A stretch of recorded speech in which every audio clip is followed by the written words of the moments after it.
What happens when a museum visitor knows more about classified history than the exhibits themselves? The morning fog clung to the windows of the Naval Heritage Museum like secrets refusing to surface. Inside, curator Sarah Martinez adjusted her glasses and reviewed the day's schedule, unaware that in less than an hour, her understanding of naval history would be shattered by an elderly stranger with weathered hands and eyes that held too many memories. At precisely 10:47 a.m., Harold Hank Richardson shuffled through the museum's entrance, his worn leather jacket bearing the faded outline of military patches long since removed. At 78, he moved with the deliberate gait of someone who had learned patience in dangerous places, his silver hair combed back in the style of men who once stood at attention for flag ceremonies that mattered more than life itself. The museum was nearly empty, a Tuesday morning blessing that allowed serious visitors to absorb history without the chatter of tour groups. Hank preferred it this way. He'd been coming here for 3 years, ever since retirement had given him too much time to remember things he'd spent decades trying to forget. He paused before the Cold War exhibit, a sprawling display of photographs, documents, and artifacts from America's shadow conflicts.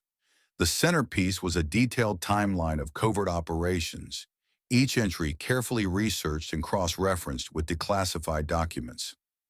The public loved these glimpses behind the curtain of secrecy, even if they were sanitized versions of events that had actually reshaped the world. Hank's eyes traced the familiar timeline until they stopped at a particular entry: Operation Neptune's Trident, April 15th, 1967, submarine reconnaissance mission in Soviet waters. His jaw tightened almost imperceptibly. Without looking around, he reached into his jacket pocket and withdrew a small pencil. In one fluid motion, he stepped closer to the exhibit and made a subtle correction to the date, changing April 15th to March 28th. 20 minutes later, Sarah Martinez began her routine morning walkthrough, a habit that had served her well during 5 years as the museum's head curator. She prided herself on knowing every display, every artifact, every word of explanatory text, which is why the small pencil mark on the Operation Neptune's Trident placard hit her like a physical blow. Someone had vandalized her exhibit, but as she looked closer, her anger transformed into confusion. The correction wasn't random graffiti.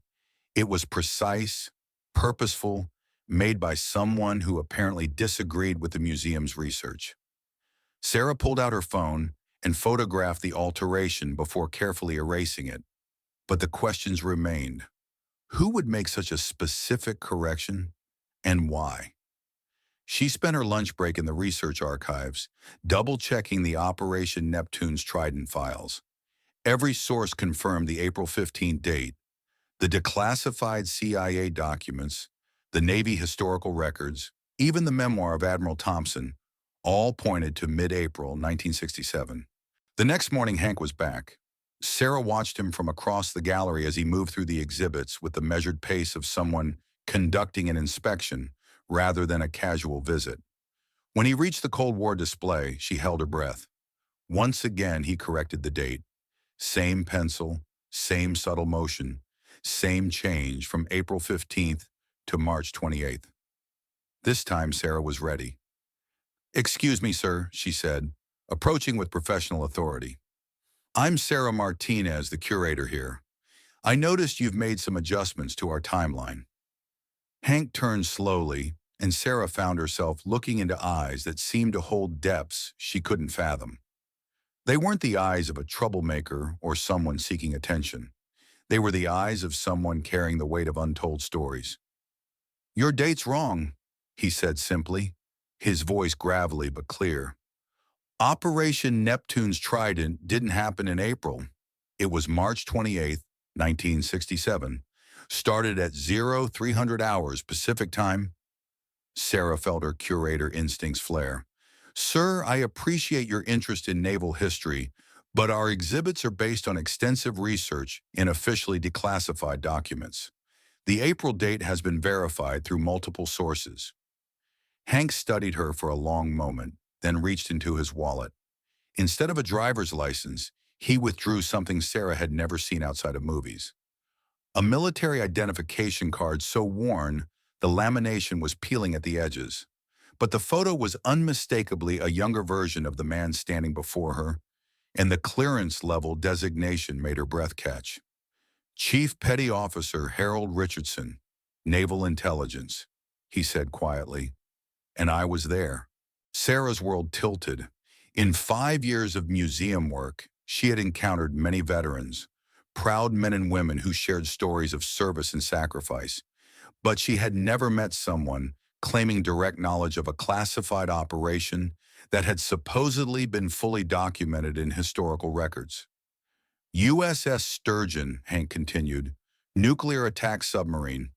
We went under the polar ice cap, traveled 1,847 nautical miles in Soviet territorial waters, and photographed their new submarine base at Zapадная Litsa.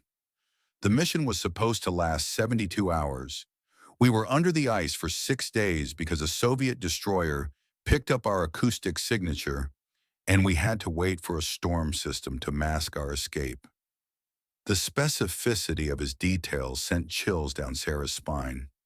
These weren't the kind of facts someone could research in a library or find on the internet. These were the memories of someone who had lived them. The official records are wrong, Hank said firmly. They're not lying exactly. They just don't have the complete picture. See, what happened was Admiral Thompson's briefing notes got mixed up with another operation scheduled for April. When they declassified the documents 30 years later, they used his summary instead of the actual mission logs. Sarah felt the ground shifting beneath everything she thought she knew about historical research. But why does it matter? Why keep correcting the date? Hank's expression softened, and for the first time, she saw past the military bearing to the human being underneath. Because 6 men died on that mission, not on April 15th, on March 28th. Their families were told it was a training accident. They never knew their sons and husbands died serving their country in one of the most dangerous intelligence operations of the Cold War. The least I can do is make sure the date is right. Sarah stared at the exhibit, seeing it with completely different eyes. What she had thought was a carefully researched display of historical fact was actually a mixture of truth, error, and institutional memory loss. How many other exhibits contain similar inaccuracies? How many stories had been lost or altered in the translation from classified reality to public history? Instead of answering directly, Hank pulled out his phone and made a call. Admiral Peterson. It's Hank Richardson. Yes, sir. I know it's been a while. Sir, I'm at the Naval Heritage Museum, and they've got the Neptune's Trident date wrong again. Would you mind speaking to the curator? He handed the phone to Sarah. The voice on the other end was crisp, authoritative, and carried the unmistakable tone of someone accustomed to being obeyed. Ms. Martinez, this is Rear Admiral Peterson, retired. Chief Richardson served under my command for 12 years. If he says something happened, it happened. If he says a date is wrong, change the date. After returning the phone, Sarah found herself facing an impossible choice. On one hand, she had official records, documented sources, and the institutional weight of established historical research. On the other, she had the testimony of a man whose credentials were unquestionable and whose knowledge was clearly beyond anything in the public record. What am I supposed to do with this information? She asked. I can't just change exhibits based on personal testimony, no matter how credible. The museum has standards, procedures, oversight committees. Hank nodded, understanding her position. I'm not asking you to rewrite history. I'm just asking you to get it right where you can. Some things matter more than institutional procedures.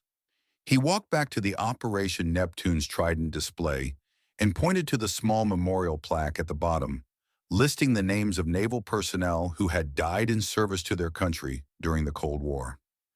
6 names were listed under 1967, but they were grouped with the wrong month. These men deserve better, he said quietly. They died on March 28th, not April 15th. Their sacrifice was real, even if the official story isn't complete. That's not politics or conspiracy. That's just respect for the dead. Sarah spent the next week researching Harold Richardson's military record, finding hints and fragments that supported his claims without providing definitive proof. She consulted with colleagues and reached out to other museums with similar exhibits, discovering a pattern of small discrepancies and gaps in the official record. The more she investigated, the more she realized that the neat narratives presented in museums were often simplified versions of complex realities. Yet when she remembered the weight in Hank's voice as he spoke about dead comrades, she found herself believing him. On a quiet Thursday morning, Sarah made her decision. She couldn't officially change the exhibit based solely on testimony, but she could acknowledge the complexity of historical documentation in a way that honored both institutional standards and individual truth. She added a small addendum to the Operation Neptune's Trident display. Historical note: declassified documents occasionally contain discrepancies due to the complex nature of classifying and later releasing sensitive information. Some veterans of these operations have noted differences between official records and their personal experiences. It wasn't perfect, but it was honest. It recognized the limitations of institutional history while respecting the experiences of those who had lived it. When Hank arrived the following Tuesday, he read the new addendum carefully. For the first time since Sarah had met him, she saw him smile. "That's fair," he said. "Sometimes fair is the best you can do." Hank continued visiting the museum, sharing stories that added depth to the displays. Other veterans began stopping by, each bringing their own perspective. The museum became a place where institutional history and personal experience coexisted authentically. Months later, the National Archives confirmed several of Richardson's corrections, including the actual date of Operation Neptune's Trident. But Sarah realized the real point wasn't whether Hank had been right. It was about acknowledging that institutional knowledge might be incomplete. The story of Harold Richardson in the Naval Heritage Museum continues in museums, archives, and historical institutions around the world. Every day, curators make decisions about how to present the past, often working with incomplete information and competing narratives. Veterans, witnesses, and survivors of historical events carry memories that may contradict or complicate official records. If you're a museum professional, consider how your institution acknowledges the limitations of documented history. If you're a veteran or witness to historical events, consider sharing your perspective with institutions that preserve and present that history. If you're a visitor to museums and historical sites, remember that the clean narratives on display may not capture the full complexity of the events they describe. History is not just what happened, it's what we choose to remember, how we choose to remember it, and whose voices we include in that remembering. The conversation between institutional knowledge and lived experience is ongoing, and it needs voices from all sides. What stories from your experience might add depth to historical narratives? What questions should we be asking about the sources and limitations of the history we consume? Visit your local historical institutions. Ask questions, share stories, be part of the ongoing conversation between memory and history, because sometimes the most important corrections come from those who were there when history was being made.